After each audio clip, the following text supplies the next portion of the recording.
Bien, pues en primer lugar, aunque es reiterativo, yo quería agradecer a Dino la invitación y la oportunidad de venir a México a explicar esta historia del cascarón del oceanográfico. Y tengo que decir que además estoy doblemente agradecido y emocionado por poder explicarlo debajo de lo que es el original, ¿no? Porque esto no es... Realmente es una réplica. Réplica es una palabra elegante para decir copia, ¿no? Pero es una réplica, ¿no? de los manantiales. Como podéis ver, esta ponencia realmente está firmada por dos personas. La otra persona, además de mí, es Alberto Domingo, porque Alberto y yo pues, somos los culpables, digamos, de lo que os voy a enseñar, a lo mejor al 50%, ¿no? y sería injusto pues, no nombrarlo en este momento. Bueno, yo creo que esto es familiar para muchos de ustedes, pero para los que no lo sea, aquí está Valencia, es la costa mediterránea este de España. La ciudad de Valencia, pues, que tiene aproximadamente unos 800.000 habitantes, con el área metropolitana 1 millón. Y sí que me parece muy interesante por el contexto de la obra.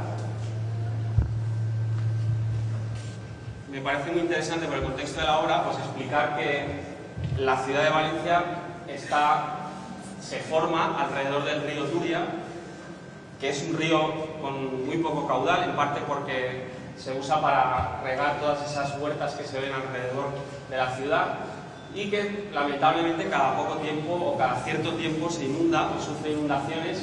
La última de mucha magnitud fue a finales de los años 50 y eso hizo que el río fuera desviado y generó un espacio que en los años 80 se transformó en un parque urbano, que es este que se ve aquí. Ese parque urbano, en la fotografía se pueden ver los puentes medievales, algún puente medieval. El puente que está en primer plano es el puente del Mar. Detrás hay un puente de un ingeniero que es Montfort, de los años 30. Y en último plano pues hay un edificio enorme, que es un edificio de Santiago Calatrava, es el Palacio de las Artes.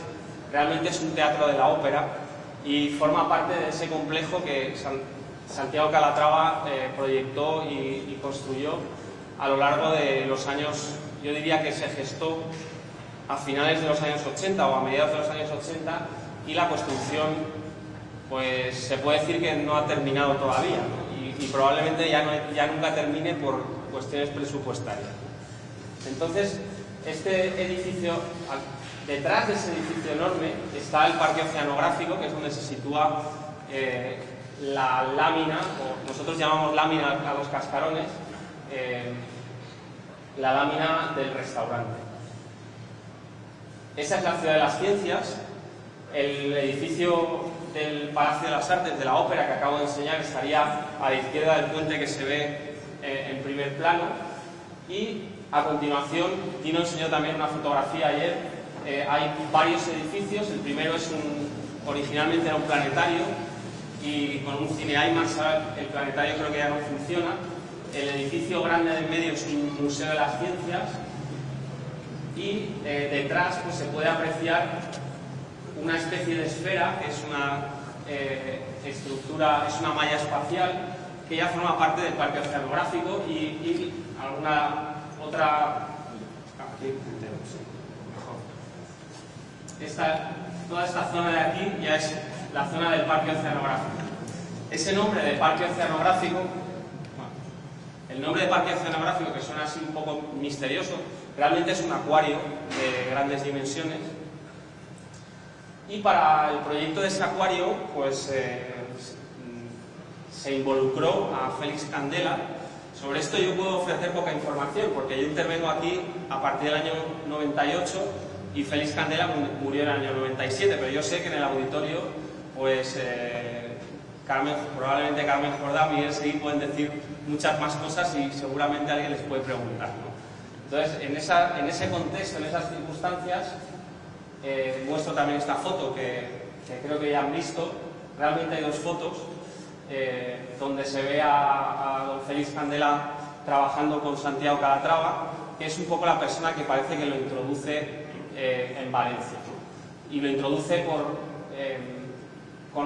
originalmente parece que no con el objetivo de que participara en ese parque oceanográfico, sino con otros, pero luego acaba involucrándose en el proyecto del parque oceanográfico. Esto es una vista, una simulación de lo que era el parque, de lo que alguien generó en su momento. No sé muy bien cuál es el origen de esta infografía, pero como pueden ver hay un conjunto un tanto variopinto, es como una especie de parque temático de cubiertas, entre las que destaca la cubierta del restaurante, que como pueden observar es como el lugar en el que nos encontramos en este momento, ¿no? Hay pocas diferencias. También llama la atención esta otra cubierta de aquí, que es una bóveda de paraboloides hiperbólicos por arista, con 3 lóbulos, que podría ser algo así como inspirada en la jacaranda o en la que Candela construyó en Oslo, ¿no? Con unos paraboloides muy peraltados. Aquí hay otras imágenes, también otras infografías, que repito, no sé exactamente cuál es el origen de estas infografías, pero eran las que circularon en su día, donde se observan estas dos cubiertas. Respecto de las otras, yo tengo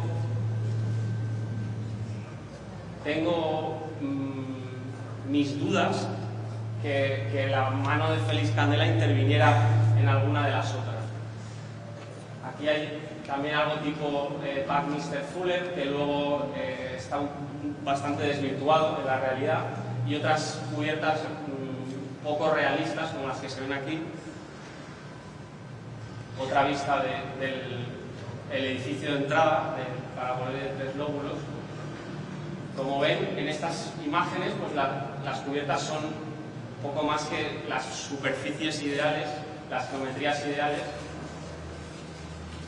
Y esa es la disposición de todo el parque oceanográfico. Este es el dibujito que le dan a los visitantes que entran para ver los peces del parque.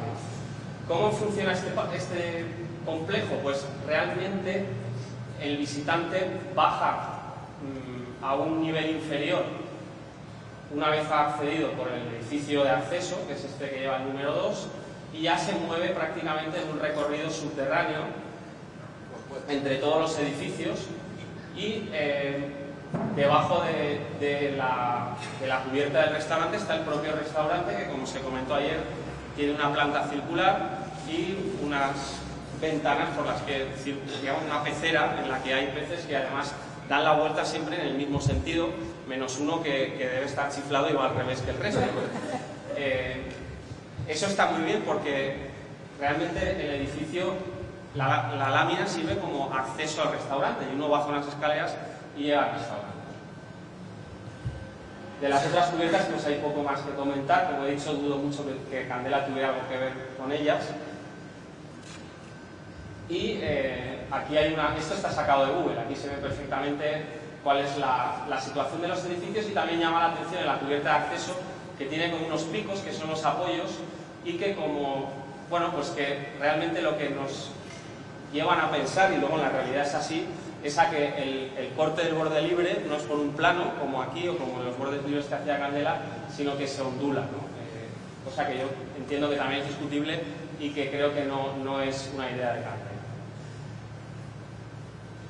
Bien, antes de poner esta diapositiva, ¿por qué, en qué circunstancias y por qué intervenimos nosotros en esta obra? Bueno, pues nosotros, o mejor dicho, la Universidad Politécnica, a través de Alberto Domingo y yo, tenía un convenio firmado con la empresa que estaba gestionando la construcción del parque oceanográfico para revisar el cálculo de estructuras digamos, en general, para revisar el cálculo de estructuras de las estructuras de todo este complejo, ¿no? Incluso empezando por la cimentación y todo. Entonces, Cibis, que era esa empresa, que era una especie de gestora de obras que se constituyó al efecto, nos iba suministrando los proyectos de construcción por los proyectos de estructura, parte de estructura de los edificios del parque, y nosotros íbamos revisando los cálculos, los planos y haciendo nuestros comentarios, que podían dar lugar a ciertas modificaciones. En un momento dado, en el año 98, pues Esteban López, que era el que gestionaba aquello, nos llamó y nos dijo, bueno, aquí tenemos las cubiertas de acceso y del restaurante. La información que hay sobre las cubiertas que nos da es un plano de AutoCAD que tenía la definición geométrica de las superficies regladas, y nos dice que el objetivo era proyectar unas cubiertas concretamente como la de este restaurante, manteniéndose fieles a la obra de Candela, porque por lo que se ve realmente no había ningún documento parecido a un proyecto de construcción en relación con esas cubiertas, no había nada. Desde luego, yo no tuve, ni Alberto ni yo tuvimos la fortuna de conocer a Candela, eso fue una pena enorme, pero tampoco vimos ningún documento que pudiera haber generado él directamente. Sí que es cierto que la persona que nos hizo el encargo, Esteban López, como digo, pues era sensible a que se tenía que respetar con fidelidad lo que hacía Candela, porque había propuestas de la empresa constructora de hacer una especie de réplica usando perfiles laminados con formas de parábolas y tal, para dar un aspecto global de paraboloides hiperbólicos que hubiera sido algo bastante desastroso. Entonces aquí sí que viene esta diapositiva. Esto es un poco el resumen de lo que yo entiendo que fueron los retos con los que tuvimos que vernos a la hora de hacer este proyecto, ¿no? Entonces, la primera pregunta es muy genérica, ¿qué significa ser fieles a la obra de Candela? Y la respuesta está relacionada con todo lo demás. El segundo reto, para nosotros era el más duro de todos, ¿no? Lo he llamado ahí pensando, ¿cómo lo describo esto? Pues es la amnesia, ¿no? Para mí había una amnesia absoluta a la hora de enfrentarse al proyecto de una lámina en el año 98. Desde luego, como ingeniero, yo soy ingeniero de caminos, como ingeniero de caminos yo no había recibido una formación, y esto no es una crítica a mi escuela, ¿no? Que creo que es una buena escuela porque doy clases yo allá ahora. Entonces, yo no había recibido ninguna formación específica en el proyecto de láminas. El análisis de láminas era una cuestión de doctorado y era un punto de vista puramente mecánico y matemático de lo que era el análisis de láminas. Por otra parte, la información que podíamos recopilar desde los constructores o algo, pues realmente no había ningún know-how sobre cómo construir y proyectar la lámina. El siguiente reto al que nos teníamos que enfrentar, que era un reto, este era enorme, ¿no? Que era la instrucción de hormigón estructural, ¿no? Uno coge la instrucción y sabe que su proyecto va a ser revisado, porque claro, nosotros aquí actuábamos de revisores, pero en cuanto nos soltaron esta historia en la que ya no éramos revisores, sino en la que teníamos que aportar algo, igual que alguien contó ayer que le había pasado, la verdad es que ya no lo recuerdo muy bien, enseguida hubo gente que se asustó y dijo, pero bueno, ¿cómo es que estos señores jóvenes van a hacer algo así? Hay que poner a alguien muy importante a revisar lo que hagan ellos, ¿no? Entonces nos pusieron dos revisores, uno era Carlos Fernández Casado, la oficina de Carlos Fernández Casado. Carlos Fernández Casado, para los que no lo conozcáis, es probablemente la oficina de ingeniería con más prestigio en España. Carlos Fernández Casado era contemporáneo de Eduardo Torroja y ha proyectado multitud de puentes, y ellos nos revisaban los cálculos. Y también nos revisaba el proyecto y los cálculos Luis Viñuela, que era nos lo revisaba el ingeniero, digamos, algo así como el director técnico de Fomento de Construcciones y Contratas, que era una empresa que estaba involucrada. La verdad es que Luis Viñuela es una persona de gran categoría y de gran saber estructural. Luego tuvimos que luchar contra la premura y contra soluciones más fáciles, pero bueno, esto ya lo he comentado y no voy a insistir más. ¿Cómo ser fieles a la obra original? Esta es la foto maravillosa del lugar donde estamos, donde yo preguntaba antes ¿y dónde está el agua y tal? Pues vi el canal, pero no vi el lago, ¿no? Bueno, pues estaba claro que había que usar hormigón o concreto, como le llaman ustedes, ¿no? O sea, eso estaba fuera de toda discusión, ¿no? Y estaba claro que la geometría pues no la debíamos variar más allá de lo razonable, ¿no? Lo razonable era ajustarla a las dimensiones reales, a las distancias reales de los apoyos que había en la realidad de la obra. Esto era bastante duro. La fotografía creo que es de Bacardí, si no recuerdo mal, la he sacado de algún libro.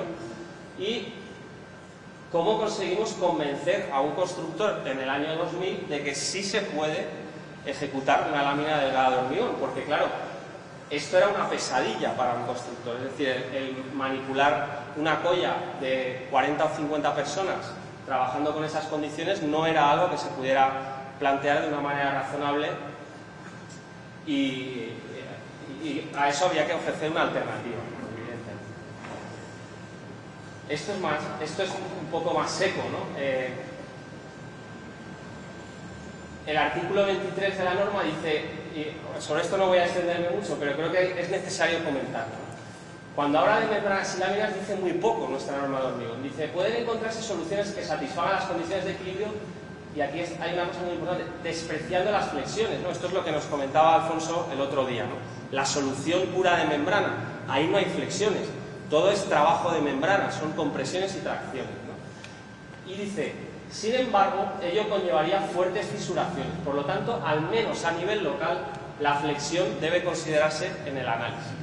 Esto es lo mismo que decir, usted puede usar la teoría de la membrana para gran parte de la lámina, pero no debe usar la teoría de la membrana cuando se está acercando, aquí, estoy señalando aquí, ¿no?, a la zona donde la lámina aterriza, por ejemplo, en los nervios, ¿no?, que es donde llegas a una arista que se supone que es donde van a aparecer flexiones, ¿no? Y el otro día leía una entrevista que nos remitía amablemente Carvajal, y Candela dice, el hecho de que no existan controles demasiado rígidos me permitió hacer cosas que no hubiera podido realizar en otro sitio, o que me hubieran costado mucho más trabajo en otro lugar, ¿no? Y esto, bueno, pues esto era un control rígido porque además los que nos iban a revisar la lámina iban a comprobar que el artículo este se cumple, que las flexiones se resisten, etc.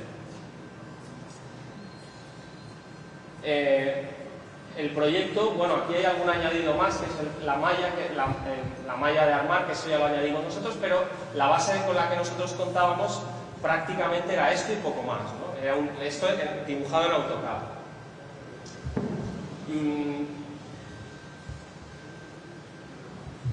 Saco aquí una imagen de un programa de elementos finitos, pues utilizamos las herramientas que disponíamos en aquel momento. Esto es un programa no tan sofisticado como el que enseñaba Alfonso Basterra anteayer. Es un programa de cálculo lineal que te permite hacer un análisis razonable del funcionamiento de la lámina bajo ciertas hipótesis, ¿no? Porque aquí tienes que considerar todas las hipótesis. Y he enseñado una imagen con muchos colorines, que es muy llamativa, pero lo cierto es que lo primero que uno hace cuando mete los datos es ver cómo funciona eso a peso propio. Y a peso propio la imagen es la misma, pero sin colores, con un solo color, ¿no? Porque esta lámina tiene un comportamiento que es fabuloso, ¿no? Es decir, a peso propio es que las tensiones son bajísimas, la distribución de fuerzas es sorprendente, ¿no? Es decir, esto es una cosa como mágica, ¿no? Cuando uno ve con números cómo funciona la lámina, se da cuenta de que el funcionamiento es mágico. ¿Dónde empiezan los problemas? Los problemas son cuando uno tiene que empezar a poner el viento, empezar a poner alguna hipótesis de sismo, que bueno, en Valencia no es muy importante, y ahí es donde empiezan a verse colores, ¿no? Y los colores son malos, porque los colores significan que hay, sobre todo, las flexiones, ¿no? Lo que a nosotros nos preocupaba eran las flexiones. Y luego la otra cosa que nos preocupaba mucho, que no he sacado la imagen, era que teníamos alguna otra fotografía de este restaurante muy fisurado, ¿no? Realmente hoy hemos subido y hemos visto las fisuras y eso es, a nosotros nos daba pánico, ¿no? Lo de las fisuras, ¿no? Porque esas fisuras que se veían en las fotografías de Xochimilco no eran fisuras producidas por la flexión, yo entendía que eran fisuras producidas por la retracción, ¿no? y por los cambios de temperatura. Entonces, la otra cuestión era tener en cuenta cuidadosamente la retracción y los descensos de temperatura en el análisis, para ver hasta dónde llegaban las tracciones en la lámina que podían dar lugar a ese tipo de fisura. Bueno, aquí hay más diagramas de los análisis que hacíamos Y la pregunta es, por tanto, ¿cómo cumplo la normativa? ¿Cómo resisto las flexiones? ¿Cómo resisto las tracciones provocadas por la retracción y los descensos de temperatura? Bueno, estuvimos dándole vueltas al asunto. En la Universidad Politécnica de Valencia, en la Escuela de Caminos, trabaja Pedro Serna, que es catedrático de materiales de construcción, y él es un enamorado, digamos, su vida gira alrededor de la fibra de acero. Entonces, la fibra de acero, aquí lo pueden ver, son como una especie de grapas que miden 35 milímetros de longitud, bueno, hay de distintos tamaños, y que se añaden al hormigón. El hormigón tiene una dosificación convencional y al hormigón se le añade esa fibra, y como pueden ver aquí en las fotografías, pues estos son el aspecto que tiene el hormigón después de ser ensayado a rotura en el laboratorio. Entonces, esas fibras de acero pues tienen una serie de ventajas, también tienen desventajas. ¿Cuáles son las ventajas? Pues lo primero es que proporcionan una especie de reserva frente a la flexión, porque cuando la fibra empieza a trabajar, pues hay como una distribución de tracciones, es decir, es capaz de resistir cierto grado de tracción. Distribuye la fisuración en el hormigón y aumenta la ductilidad, cosa que es importante pues, en aspectos sísmicos que la verdad es que en Valencia no eran nada preocupantes. Y esa fibra era lo que nos podía permitir, y era una de las decisiones que había que tomar, digamos, es si yo le añado fibras a la mezcla de hormigón, sigo siendo fiel con la obra de candela. Al final llegamos a la conclusión de que sí, de que seguíamos siendo fieles a la obra de candela y además cumplíamos con la norma y los que nos revisaban aquello nos lo iban a aprobar. Y así lo hizo. Esta página que estoy enseñando son unas guías, una especie de recomendaciones para el proyecto de estructuras con fibras de hormigón que habían desarrollado en Holanda. Están muy apoyadas por una firma comercial que se dedica a estas cosas. Y bueno, los que recuerden un poco cómo funcionaban las secciones de hormigón, pues aquí la fibra lo que produce es una especie de bloque de tracciones, ¿no? Es una capacidad de resistir esa tracción a nivel de la sección, porque claro, si nosotros tenemos una lámina delgada con las armaduras colocadas en el plano medio o aproximadamente en el plano medio, esa armadura no nos va a ayudar a resistir la flexión. Y la fibra sí que nos puede aportar esa resistencia adicional que necesitamos. Hubo que adaptar los modelos estos modelos de rotura de la sección que la normativa, digamos, tenía desarrollados para elementos unidimensionales, hubo que adaptarlos al caso de las láminas. Eso fue la tesis de Alberto Domingo. Aquí hay una serie de ensayos que se hicieron, pues donde se ve que la fibra lo que proporciona es como una especie de pico en la resistencia a tracción, y luego esa resistencia cae y hay una reserva, una resistencia residual o una reserva proporcionada por la fibra. Estas son imágenes sacadas de la tesis de Alberto Domingo con distintas dosificaciones de fibra, 50 kilos por metro cúbico hasta 90 kilos por metro cúbico, y aquí lo que se ve es que la fibra lo que da es esa reserva que se muestra aquí después de un pico, y que a medida que se va aumentando la dosificación de fibras, al final el hormigón con fibra se convierte en un material dúctil. Es un material que no se fisura, pero tiene esa especie de ductilidad que es casi como la del acero, porque hay un cambio en la rigidez, pero tenemos esa reserva. Claro, 90 kilos por metro cúbico es mucha fibra. Esto no se puede poner de una manera económica, es demasiada cantidad de fibra. Esto es un resultado de la tesis de Alberto que no voy a comentar. Al final, bueno, pues me gusta enseñar esta página, que es propaganda de la empresa que suministró la fibra de la lámina, porque ellos usan la lámina como propaganda de su marca de fibra. Bueno, una vez tomada esa decisión, pues lo que quedaba era decidir el espesor de la lámina, decidir la dosificación de fibras y dibujar los planos y resolver los detalles constructivos. El espesor base de la lámina es de 6 centímetros, recordamos que estas de aquí tienen 4. Al final 6 centímetros era casi lo que al espesor al que uno iba obligado por la normativa para respetar los recubrimientos mínimos que exige la normativa para este tipo de estructura. Luego no podíamos bajar de 6. 6 estaba bien, era un compromiso interesante porque, claro, en el fondo la lámina cuanto más ligera es, funciona mejor a peso propio, ¿no? Cuanto menos, en teoría, si fuera de 1 milímetro sería perfecta, a peso propio. Luego cuando le metes otras acciones ya no, pero interesaba que el espesor fuera lo más pequeño posible. Había que resolver la zona central, ahí la lámina se regruesa porque se tienen que cruzar todas las armaduras de los nervios. Y aquí hay otro plano donde se ve las dimensiones son prácticamente idénticas. La distancia entre apoyos es un poco mayor que Xochimilco, son 36 metros 10. Hubo que hacer un ajuste además después de que tuviéramos la primera versión finalizada. La altura en la clave es aproximadamente de 8 metros y la punta de los voladizos es de 12,40, creo recordar. Aquí hay un mapa de espesores, no se ve muy bien la transparencia y los detalles de armado. Y sí que me interesa hablar de los apoyos, porque yo sé que a Dino me parece que no le convence mucho, pero tiene una explicación que creo que es necesario comentar. También hemos visto en la diapositiva que enseñaba Alfonso esas esferas geniales de la lámina de slide, y esa idea nosotros la queríamos recoger en el restaurante de Valencia, porque al final la lámina está apoyada en 8 puntos físicos, ¿no? Realmente son 8 puntos, ¿no? Entonces nosotros podíamos utilizar un apoyo de neopreno confinado, que es como una especie de caja rellena de un material elastomérico que impide los movimientos laterales y que tiene bastante rigidez, pero permite los giros, ¿no? Permite las rotaciones del apoyo.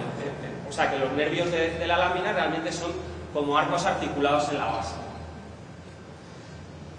¿Qué hicimos? Pues lo que hicimos fue ver cuál era la orientación de las reacciones a peso propio, ¿no? Este vector realmente es la orientación que tiene la reacción a peso propio de la lámina.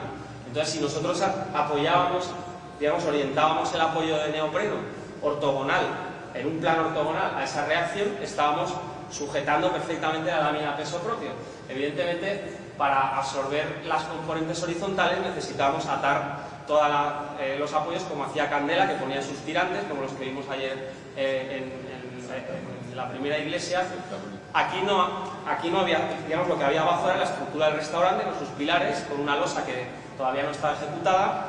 Proyectamos un refuerzo entre las cabezas de los pilares de la losa con más armadura para atarlas y podíamos absorber estas reacciones inclinadas. Lo que se nos ocurrió era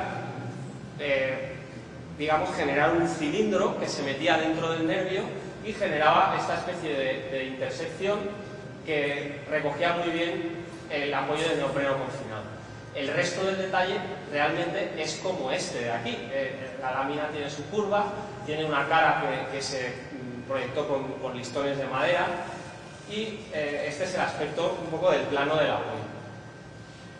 Aquí está este apoyo, que ahora está un poco modificado, y la fotografía no es muy buena, pero el apoyo donde se ve el cilindro que intersecta dentro del nervio y esas bases donde apoyábamos los pies de la lámina. Vale, el asunto del proceso constructivo, ¿no? Está claro que esto no se podía plantear y nosotros lo que hicimos fue rebuscar un poco más. No he dicho cuando he hablado del cálculo que evidentemente nos estudiamos el libro de Faber, recopilamos toda la información que teníamos, etc. Aquí viajamos un poco más atrás al planetario de Zeiss en Jena, de Dischinger, y este planetario es muy interesante, aparte por la cúpula geodésica que sirve como armadura permanente de esa esfera. Es el proceso constructivo. Esto es hormigón proyectado. Esto se hacía en Alemania en los años 20. ¿Por qué no hacerlo en el año 2000? ¿No? Cuando el hormigón proyectado además es una técnica que sí es una técnica al uso. Se usa, por ejemplo, para hacer depósitos de agua prefabricados, pretensados. Se usa en túneles y por lo tanto había empresas capaces de proyectar hormigón en condiciones buenas para estar seguros de que el resultado no iba a ser malo, ¿no? Iba a ser suficientemente aceptable. Aquí vemos algunos ensayos, algunas placas que se hicieron para ensayar en el laboratorio. Esta es la manguera con la que se proyecta hormigón. Hay varias tecnologías de hormigón proyectado. Esto es hormigón proyectado por vía seca. Lo que se hace es una mezcla del agregado con el cemento y la fibra y luego esa mezcla se inyecta con aire a presión en el tubo y se mezcla con agua.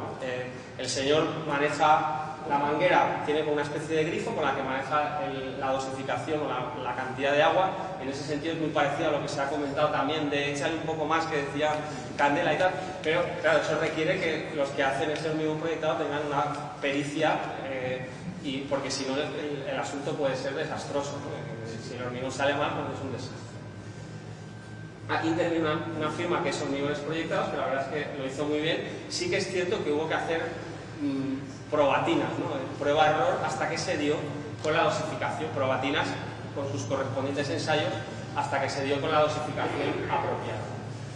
Nosotros especificamos 70 kilos de fibra de Dramix por metro cúbico en la mezcla.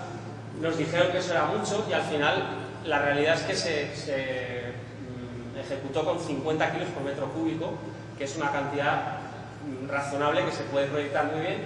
La tecnología del hormigón proyectado con fibras nace en los sostenimientos de túneles, ¿no? Ahí se usa con mucha frecuencia.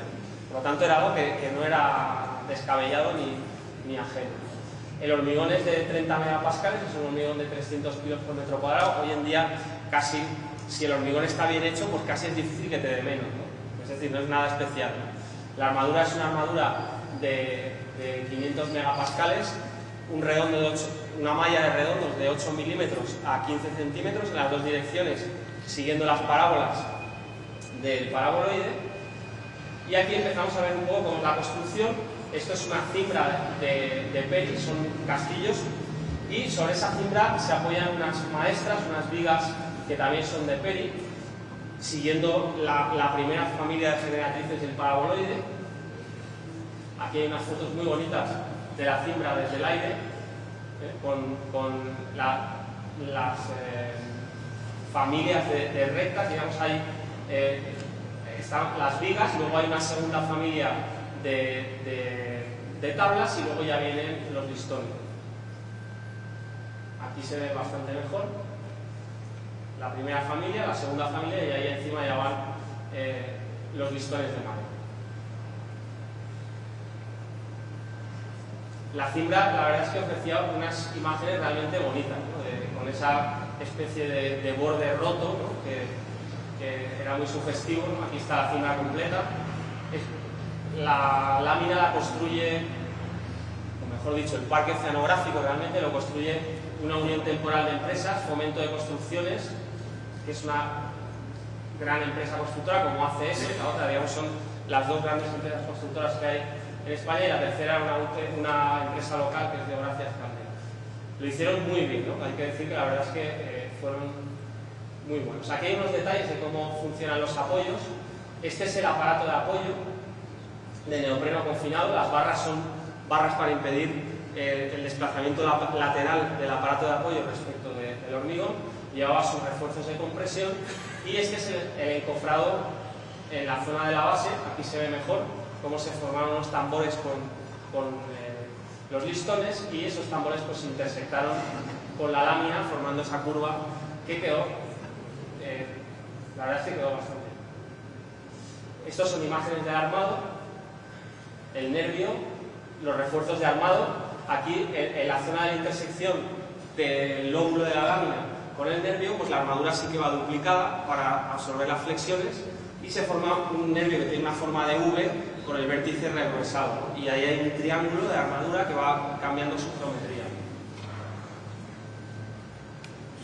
Esta foto es de Alberto Domingo. Este soy yo ahí asustado, ¿no? como hace unos momentos.